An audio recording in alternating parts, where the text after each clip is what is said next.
The speed at which the threshold comes back is a threshold control itself. Audio threshold is that faint hum that I mentioned is necessary to have and vary with your own hearing. So in essence, what we're talking about is if you have headphones on, you're going to need a lower threshold. If you have no headphones and wind is blowing and thunder is clapping and all kinds of stuff, and I'm gabbing right in your ear, you're going to need a higher threshold. One more thing I'd like to mention about the SAT control, the variable SAT control, is that it does affect the perceptible depth that you're going to get from the detector if you test it in the air, for example.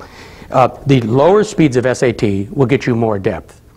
The higher speeds will cut some depth out in deep targets, larger deep targets.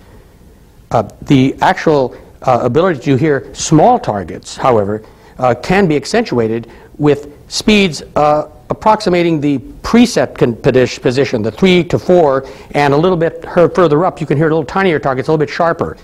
But the main thing to know is that you don't want to crank this thing all the way up and say, I'm just going to have the thing come back very, very fast. You have to get what's optimum, and 90% of the time is going to be right where the triangle is. But if you do move it up, you're going to lose some depth on deeper targets. Just want to let you know that. Now it's time to talk about the gain control, which also doubles as our power on control. So when I click this, you hear an initial battery check, and then proceed to turn it clockwise to the initial setting triangle, and that's where you're going to use it much of the time. And the only reason that you would want to reduce that is if you had interference. The gain adjusts the intensity or the amount of signal coming back from the ground from the detector. So it's sort of like your gas pedal in a way. It's giving you more power. It's increasing that received signal. So the more gain, in theory, you have on an air test, the deeper you're going to go. The less gain, the less distance you're going to travel. However, there's an optimum place, and we found the initial setting will handle most ground. The detector makes a horrible noise when it overloads. I'm going to demonstrate that with overload from mineral to start with. This is a pan of black sand. Sad to say, is what we find mixed in the soil most everywhere. And I'm going to lower this to test the coil.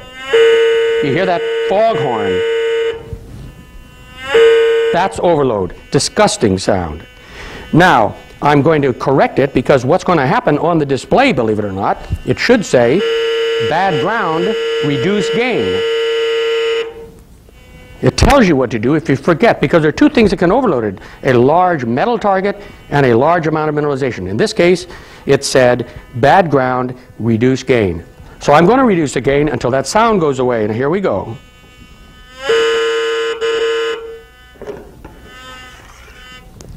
At this point, I had to reduce it to just over 4 from between 7 and 8. Well, I'm going to get a little less depth, but if this is the kind of ground I have to work in, I've got to do it. Now I can just proceed with ground balancing it just like I would under normal circumstances. I would raise it and lower it, hit grab in this case. Let's just do it for fun. And it's gone. And if I threw a nugget in there, where'd my piece of gold go? We'll throw it in there and see if it's there. So the piece of gold now is sunk in that, oh, there it is, in my black sand. Once I have corrected the overload, I can go on as normal.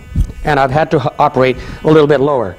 Now from time to time you want to check to see if your ground is still that bad. It might be just one patch. It might be the entire gully you're working. But whatever it is, there's a place on that gain control for you. There's a second kind of overload that doesn't, and as long as we're talking overload, that doesn't revolve around gain. You don't have to really change the gain level. You could, but it's going to be something that you're not going to have in a large area. Unless you have me hunting right over a spot where an airplane crashed and is buried, and you may find it over 40, 50, 100 feet. That would be something coming from a target. Now here's an Indian tomahawk of some sort. Now this, I'm going to put this back to our initial setting. And what happens when I go over this? It's overloading again. This time, this very intelligent detector tells you that it's overloading from a metal target too close. It says metal target too close. And what do? It says raise loop. Well, I'm going to raise the target because I can't raise the loop. I'm just going to raise the target. Here we go. Up here it's not overloading. The target's there, but down here there's nothing. It just makes a noise. Now after I've said that, I want to qualify it. It can make a mistake. Nothing is absolutely perfect. Once in a while, this could make a mistake, but in both instances, whatever you did is going to correct it, and you'll be able to determine what you've got. You should investigate a target. It could be a 60-ounce nugget, 2 inches under the ground. But if your luck is like my luck, it'll be a tin can 2 inches under the ground. But that is the way you do it, and it tells you right on the meter. Now, it's doing it as long as the loop is in the presence of the overload. Now, this is why I mentioned this. If you're moving your loop side to side, you will only see a flashing something and hear a horrible sound at that moment that it is being overloaded. If it does it everywhere, you've got obviously a pretty bad piece of ground. You do whatever it tells you to do. But as you stop over it, that's when it will give you time to read it. So the first thing you should do when you go out to the ground and you set your things up on initial setting, you've got your threshold going, you're ready to hunt, you're on tracking, you lower the loop to the ground, right to the ground. If it grunts like that, you're going to have to reduce the gain. I don't mean grunt, pardon me. What do you call a sound that sounds like that? It's horrible. That's about what it amounts to. And that's about what there is for the gain control. The next control is one of the 3 toggle switches we mentioned many times already. It's a simple one with the boot over it that registers manual and fast auto track. And again, the initial setting is an auto track where most of you, I'm sure, are going to use it the bulk of the time, if not all the time. So that is in the upper left-hand corner of the control box. In the upper right-hand corner of the control box is the second toggle with a boot on it. It has battery test, which is momentary. You hold it down. It gives you visual and audio battery test, visual on your display.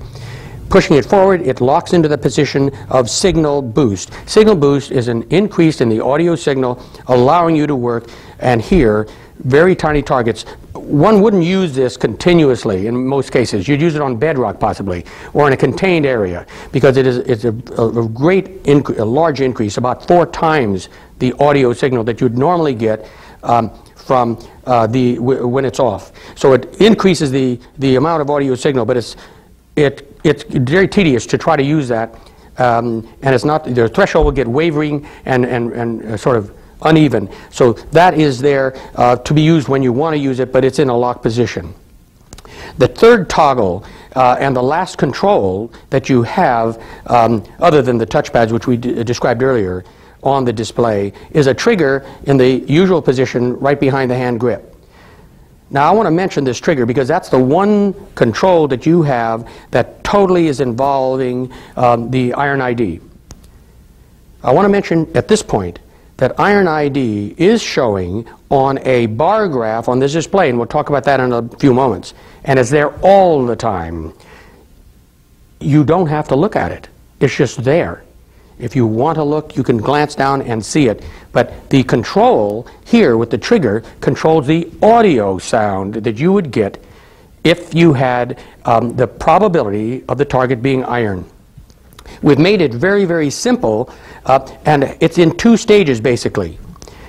The third stage is where it's not operable. So it turns on audio ID. That is explained right in this little block down here underneath the battery test. It explains if you forget what the trigger forward, the trigger in the center, and the trigger squeezed is. Let me go through it. The center position is where you would operate it in preset, initial setting. That's going to give you the same sound on all targets. It's going to go zip, zip. You've heard it throughout the demonstration. Zip, zip. I'm going to turn this up a little, and I'll show you what I mean. In the center position, the toggle makes the same sound on a nugget. It makes it on a bullet. It'll make it on a gold nugget, or a nail, whatever. That is in the center position. At that same time, it's registering on the meter whether it's iron or not, but it's not doing anything audibly. So if a person's going to be strictly audio, they're going to dig everything as has been done for years. But iron ID is giving you the ability, without losing any depth, to get an idea whether you should dig the particular target. I'm going to put the trigger forward. It locks forward.